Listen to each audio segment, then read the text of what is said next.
Hello दोस्तों, स्वागत है आपका आपके प्यारे से परिवार डेविड एस्पिरेंट ऑफिशियल चैनल में। और कैसे हैं आप लोग? आई होप सब ठीक ही होंगे और निरंतर अध्ययन कर रहे होंगे।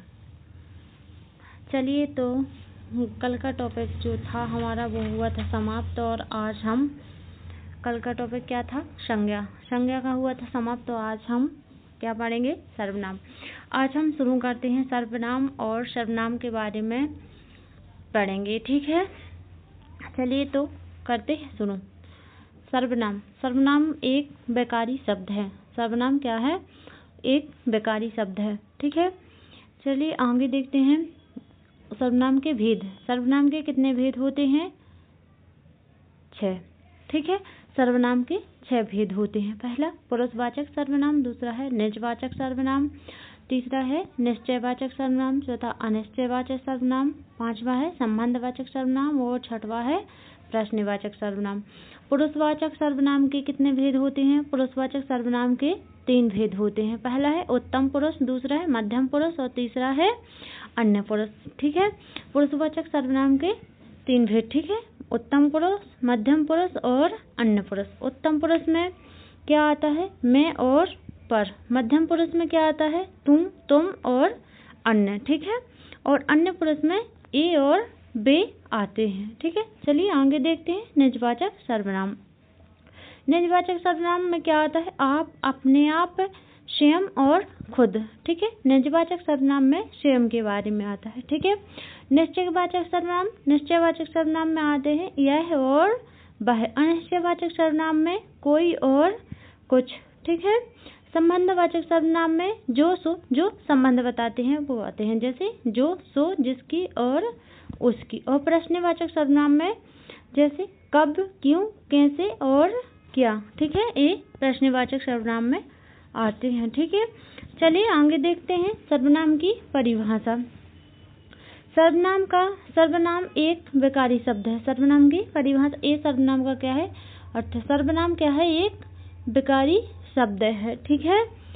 और ए परिभाषा। जो शब्द संज्ञा के स्थान पर प्रयोग में लाए जाते हैं उन्हें सर्वनाम कहते हैं। सर्वनाम क्या है? जो शब्द संज्ञा के स्थान पर, संज्ञा के बदले प्रयोग किए जाते हैं उन्हें सर्वनाम कहते हैं, ठीक है।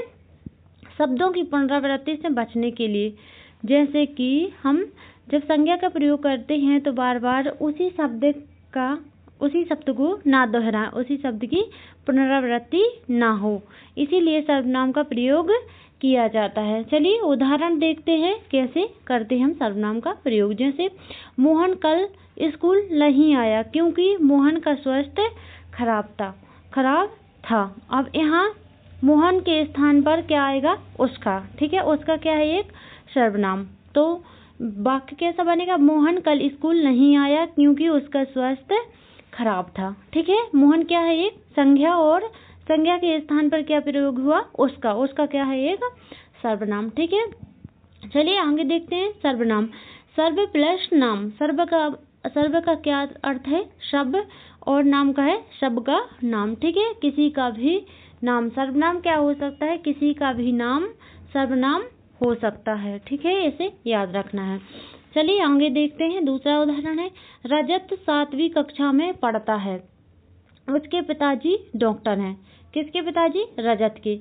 यहाँ रजत क्या है? एक संज्ञा है, और वही दोबारा ना आए, शब्द की पुनरावृत्ति ना हो, इसलिए यहाँ सर्वनाम का प्रयोग किया गया है। उसके पिताजी डॉक्टर हैं और उसकी माताजी वकील हैं, ठीक है। संज्ञा शब्द क्या है? रजत, और उसके स्थान पर उसके और उसकी, ये क्या है? एक सर्वनाम। इनका प्रयोग किया गया है, ठीक है। सर्वनाम के भेद। सर्वनाम के 6 भेद होते हैं, जैसे कि हमने पहले ही बताया था कि सर्वनाम के 6 भेद होते हैं, ठीक है। सर्वनामों की संख्या कितनी होती है? 11। सर्वनाम के भेद कितने होते हैं? 6 होते हैं। और सर्वनाम के नामों की संख्या कितनी होती है? 11, जो कि इस प्रकार है। जैसे सर्वनाम इनकी क्या है? ये संख्या, ठीक है। जैसे मैं, तुम, आप, यह, वह, जो, सो, कोई, कुछ, कौन और क्या, ये क्या है? सर्वनाम की संख्या, जो कितनी होती है? 11, ठीक है। इसे याद रखना है। सर्वनाम के भेद कितने होते हैं? भेद 6 होते हैं, और संख्या कितनी होती है? 11 होती है, ठीक है। इसे याद रखना है। चलिए आगे देखते हैं।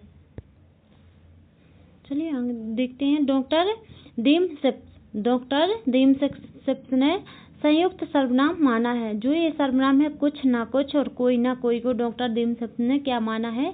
संयुक्त सर्वनाम माना है। जैसे कुछ ना कुछ और कोई ना कोई, इनको संयुक्त सर्वनाम। ठीक है, चलिए आगे देखते हैं पुरुषवाचक सर्वनाम। ठीक है, पुरुषवाचक सर्वनाम की परिभाषा। जो सर्वनाम स्त्री या पुरुष के बदले आते हैं, जो सर्वनाम स्त्री या पुरुष के बदले आते हैं, अथवा बोलने वाले, मतलब बोलने वाला क्या है? वक्ता, और लिखने वाले लेखक, पढ़ने वाले पाठक या किसी अन्य व्यक्ति के लिए जिन सर्वनाम का प्रयोग करते हैं उन्हें पुरुषवाचक सर्वनाम कहते हैं। जो सर्वनाम स्त्री या पुरुष के बदले आते हैं उन्हें पुरुषवाचक सर्वनाम कहते हैं, और बोलने वाले, लिखने वाले और पढ़ने वाले या किसी अन्य व्यक्ति के लिए जिन सर्वनाम का प्रयोग करते हैं उन्हें पुरुषवाचक सर्वनाम कहते हैं। ठीक है, और पुरुषवाचक सर्वनाम के 3 भेद होते हैं। पुरुषवाचक सर्वनाम के 3 भेद होते हैं। चलिए आगे देखते हैं। पुरुषवाचक सर्वनाम पहला, उत्तम पुरुष। ठीक है, उत्तम पुरुष की परिभाषा। वक्ता बोलने वाला, लेखक लिखने वाला, अपने से संबंध रखने वाले के लिए जिन सर्वनाम का प्रयोग करते हैं उन्हें उत्तम पुरुष कहते हैं। अपने से मतलब स्वयं से संबंध रखने के लिए जिन सर्वनामों का प्रयोग किया जाता है उन्हें पुरुषवाचक सर्वनाम कहते हैं। ठीक है, जैसे मैं और हम। चलिए उदाहरण देखते हैं। हम पिकनिक पर जाएंगे। उदाहरण क्या है? हम पिकनिक पर जाएंगे। ये हम क्या है? स्वयं के लिए। ठीक है, मैं लिखता हूँ। मैं क्या है? स्वयं, अपने लिए, खुद के लिए प्रयोग किया जा रहा है। हमारा देश महान है। ठीक है, हम कल बाजार गए थे। मुझको काम करना है और मुझसे गलती हो गई। ठीक है, ये क्या है? उत्तम पुरुष की उदाहरण है जो कि याद रखना है। ठीक है, चलिए आगे देखते हैं। दूसरा क्या है? मध्यम पुरुषवाचक सर्वनाम। ठीक है, दूसरा मध्यम पुरुषवाचक सर्वनाम। जैसे इसकी परिभाषा, श्रोता या पाठक के लिए जिन सर्वनामों का प्रयोग होता है उन्हें मध्यम पुरुषवाचक सर्वनाम कहते हैं। ठीक है, श्रोता मतलब सुनने वाला और पाठक मतलब पढ़ने वाला। इनके लिए जिन सर्वनामों का प्रयोग होता है उन्हें मध्यम पुरुषवाचक सर्वनाम कहते हैं। जैसे तू, तुम और आप। ठीक है, तुम और आप। चलिए इसके उदाहरण देखते हैं। जैसे तू भी पढ़ ले, ये दूसरे से बोला जा रहा है। तू भी पढ़ ले। तुम कम बोला करो। ठीक है, तुमको यह काम करना है। आपका सहयोग सराहनीय है। आपका सहयोग सराहनीय है। आप नाश्ता कर लीजिए। तुम अच्छी हिंदी बोलते हो। ठीक है, चलिए आगे देखते हैं। नोट, यदि आप सर्वनाम शब्द का प्रयोग किसी दूसरे के लिए किया जाता है तब वहाँ मध्यम पुरुषवाचक सर्वनाम होता है। यदि सर्वनाम का प्रयोग किसी दूसरे के लिए किया जाता है वहाँ मध्यम पुरुष सर्वनाम होता है। जैसे आप अच्छा गाते हो। मध्यम पुरुषवाचक सर्वनाम आप अच्छा, दूसरे, आप मतलब दूसरे के लिए अच्छा गाते। आप किसके लिए प्रयोग किया गया है? दूसरे के लिए। ठीक है, आप अच्छा गाते हो। आप भला तो जग भला। यहाँ क्या है? निजवाचक। ये खुद के लिए, ये आपका प्रयोग खुद के लिए किया गया है और ये आपका प्रयोग दूसरे के लिए। ठीक है, तो इन दोनों को याद रखना है। दोनों में अंतर है। आप भला तो जग भला मतलब स्वयं के लिए, और ये आप अच्छा गाते हैं दूसरे के लिए। ठीक है, क्या है? मध्यम पुरुषवाचक सर्वनाम, इसमें निजवाचक। ठीक है, इसे याद रखना है। आगे देखते हैं। जैसे अन्य पुरुषवाचक सर्वनाम। ठीक है, इसकी परिभाषा, सुनने वाले या पढ़ने वाले के अतिरिक्त किसी अन्य व्यक्तियों के लिए जो सर्वनाम प्रयोग होते हैं वहाँ अन्य पुरुषवाचक सर्वनाम होता है। सुनने वाले या पढ़ने वाले, जैसे 2 व्यक्ति हैं और दोनों किसी तीसरे व्यक्ति के बारे में चर्चा कर रहे हैं। ठीक है, इस अन्य पुरुष में क्या होता है? जैसे 2 व्यक्ति हैं और 2 किसी अन्य व्यक्ति की चर्चा कर रहे हैं, किसी अन्य व्यक्ति की बात कर रहे हैं, तो वहाँ क्या होगा? अन्य पुरुषवाचक सर्वनाम। ठीक है, जैसे सुनने वाला या पढ़ने वाले के अतिरिक्त किसी अन्य व्यक्ति के लिए जो सर्वनाम प्रयोग होता है वहाँ अन्य पुरुषवाचक सर्वनाम होता है। ठीक है, चलिए इसके उदाहरण देखते हैं। वे सब पढ़ाई कर रहे हैं। ये बहुत होनहार विद्यार्थी है।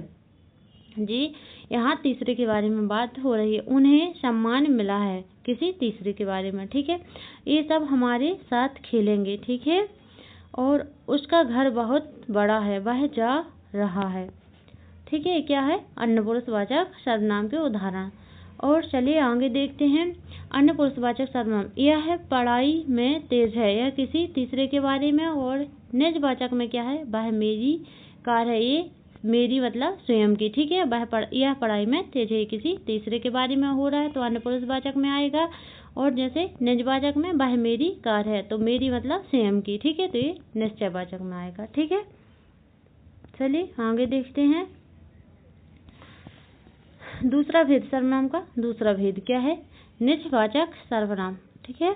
इसकी परिभाषा, जिस सर्वनाम में स्वयं अर्थ का बोध होता है उसे निजवाचक सर्वनाम कहते हैं। जिस सर्वनाम में स्वयं अर्थ का बोध होता है वहाँ निजवाचक सर्वनाम होता है। जैसे स्वयं, खुद, आप, ही, अपने आप, ठीक है। उदाहरण देखते हैं। आप भला तो जग भला, क्या है? निजवाचक। जैसे आप और आप भला तो जग भला। जैसे मैंने खुद क्या है? निज मतलब स्वयं के बारे में। मैंने खुद यह किताब लिखी है, ठीक है। बच्चा अपने आप चलने लगा, ठीक है। मैंने स्वयं मतलब खुद, अपने आप मतलब स्वयं के बारे में, ठीक है। चोर को देखा और वह अपने आप गिर गया, ठीक है। इसे याद रखना है। वह औरों को नहीं, अपने को सुधार रहा है, अपने मतलब स्वयं को सुधार रहा है, ठीक है। क्या है? निजवाचक सर्वनाम के उदाहरण। चलिए आगे देखते हैं। निश्चयवाचक सर्वनाम क्या है? निश्चयवाचक सर्वनाम, जो इसकी परिभाषा, जो सर्वनाम किसी पास या दूर की निश्चित वस्तु या व्यक्ति के लिए संकेत करता है। पास या दूर की निश्चित वस्तु या व्यक्ति के लिए संकेत करता है उसे निश्चयवाचक सर्वनाम कहते हैं, ठीक है। उदाहरण, यह मेरा घर है, ठीक है। यह मेरा घर है, यह मेरा दोस्त है, ये मेरे हथियार हैं, वह मेरे साथी हैं, वह मेरी किताब है, ठीक है। और वह प्रयोग दूर के लिए, वह का प्रयोग किसके लिए करते हैं? दूर के लिए। और यह का प्रयोग पास के लिए किया जाता है, ठीक है। निश्चयवाचक सर्वनाम में जो वह है उसका प्रयोग दूर की वस्तु के लिए या दूर के व्यक्ति के लिए, ठीक है। और जो यह है, यह का प्रयोग जो पास की वस्तु होती है या कोई पास का व्यक्ति, उसके लिए यह का प्रयोग किया जाता है, ठीक है। इसे ध्यान रखना। चलिए आगे देखते हैं। अनिश्चितवाचक सर्वनाम में क्या है? अनिश्चितवाचक सर्वनाम, इसकी परिभाषा, जिन सर्वनाम शब्दों से किसी निश्चित वस्तु का बोध ना हो, किसी निश्चित वस्तु का बोध नहीं होता है, उन्हें अनिश्चितवाचक सर्वनाम कहते हैं, ठीक है। इसे ध्यान रखना है कि जिन सर्वनाम से किसी निश्चित वस्तु का बोध नहीं होता है उसे अनिश्चितवाचक सर्वनाम कहते हैं। जैसे कोई, कुछ और बहुत, ठीक है। ये क्या है? अनिश्चित है। कोई, कुछ और बहुत। उदाहरण है, कोई आ रहा है, तुम्हारे जैसे बहुत देखे। कोई आ रहा है और तुम्हारे जैसे बहुत देखे, क्या है? अनिश्चित, ठीक है। चलिए आगे देखते हैं। जैसे दूध में कुछ गिरा है, कुछ क्या है? अनिश्चित है, कुछ पता ही नहीं है कि क्या पड़ा है, ठीक है। दूध में कुछ पड़ा है, क्या है? अनिश्चित। दरवाजे पर कोई खड़ा है, कोई क्या है? अनिश्चित, ठीक है, जिसकी कोई निश्चित नहीं है कि क्या खड़ा है, ठीक है। चलिए आगे देखते हैं हमारा सर्वनाम का पांचवा भेद, ठीक है। पांचवा भेद क्या है? संबंधवाचक सर्वनाम, ठीक है। पांचवा भेद क्या है? संबंधवाचक सर्वनाम। इसकी परिभाषा, जिस सर्वनाम से दो भिन्न बातों के संबंध का ज्ञान होता है। दो विभिन्न बातों से संबंध का बोध या संबंध का ज्ञान होता है, वहाँ संबंधवाचक सर्वनाम होता है, ठीक है। इससे क्या होता है? सर्वनाम के दो भिन्न बातों से, दो अलग अलग बातों से संबंध का बोध होता है, संबंध का ज्ञान होता है, वहाँ संबंधवाचक सर्वनाम होता है। जैसे जो, सो, जिसकी, उसकी। जो और सो, जिसकी और उसकी, ये दोनों क्या हो रहा है? संबंध बता रहे हैं। जैसे और वैसी, ठीक है। उदाहरण क्या है? जिसकी लाठी उसकी भैंस, जिसकी लाठी उसकी भैंस। जिन्होंने परीक्षा दी है उन्हें परिणाम का इंतजार है, जिन्होंने परीक्षा दी है उन्हें परिणाम का इंतजार। ये दोनों का संबंध बता रहे हैं, ठीक है, एक परीक्षा से और दूसरा परिणाम से। जो करेगा सो भरेगा, जो जैसा करेगा वैसा भरेगा, जो करेगा सो भरेगा, ठीक है। जैसी करनी वैसी भरनी, यहाँ क्या है, जैसी करनी वैसी भरनी। जैसी और वैसी एक दूसरे का संबंध बता रहे हैं, ठीक है।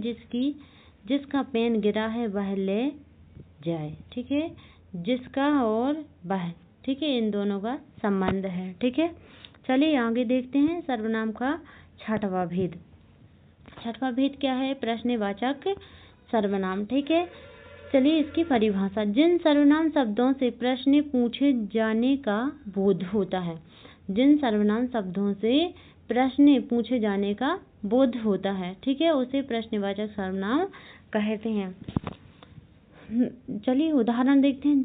जैसे कार्यक्रम कब शुरू होगा, यहाँ क्या हो रहा है, कार्यक्रम कब शुरू होगा उसके बारे में प्रश्न पूछा जा रहा है। बच्चा क्यों रो रहा है, यहाँ भी बच्चे के बारे में प्रश्न पूछा जा रहा है कि बच्चा क्यों रो रहा है। रमन दिल्ली में कहाँ रहता है, रमन से पूछा जा रहा है कि दिल्ली में वो कहाँ रहता है, ठीक है। भैया कहाँ जा रहे हो, यहाँ भैया से प्रश्न किया जा रहा है कि भैया कहाँ जा रहे हो। मास्टर जी का क्या नाम है, यहाँ भी क्या पूछ रहे हैं, मास्टर जी का नाम क्या है, ठीक है।